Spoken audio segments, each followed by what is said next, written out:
దర్శించి దాన్ని తడుపుచున్నావు, దానికి మహదైశ్వర్యము కలుగజేయుచున్నావు. దేవుని నది నీళ్లతో నిండి ఉన్నది. నీవు భూమిని అట్లు సిద్ధపరిచిన తర్వాత వారికి ధాన్యమును దయచేయుచున్నావు. దాని దుక్కులను విస్తారమైన నీళ్లతో తడిపి దాని గనిమలను చదును చేయుచున్నావు. వాన జల్లి చేత దాన్ని పదును చేయుచున్నావు. అది మొలకెత్తగా నీవు దాన్ని ఆశీర్వదించుచున్నావు.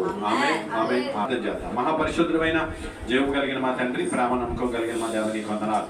ఈరోజు తండ్రి పేరు సుశాంత్ అనేటువంటి కుమారుని పెట్టి నీకు వందనాలు చెల్లిస్తున్నాం. ఎన్ని సంవత్సరాలు నిండి చేసి 13వ నూతన సంవత్సరమును, నూతన దయాకిరీటమును అతను అనుగ్రహించి నాయన ఒక యవ్వన కాలంలో కుమారుని నడిపించావు. అందుని బట్టి నీకు స్తోత్రం. యూదుల క్యాలెండర్ ప్రకారంగా 13 సంవత్సరాల యవనస్తుడు పెద్దల వారితో లెక్కింపబడి అతని సాక్ష్యము న్యాయస్థానంలో చెల్లే విధంగా అతని మాట మరి సమాజ వీధుల్లో కూడా చెల్లేలాగా యోధా మతాచారంలో ఉండేది. అయితే కుమారుడు వయస్సు